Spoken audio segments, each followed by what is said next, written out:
من کیم؟ من هیچ کس. من کیم؟ یک خار خس، بی هوس، بی هم نفس، در میان این قفس تنگ و تاریک، سرد و شوم، گومی گومم، گومی گوم. تو کی هستی؟ بی نظیر، یک بهار دلپذیر، یک لب از حرف پور، نوری نوری نوری نور.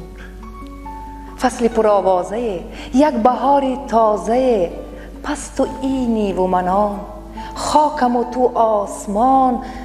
الوداع، بدرود، خیر. وقت پایین شد، خیر. من دیگر، تو دیگری، شاید از من بهتری.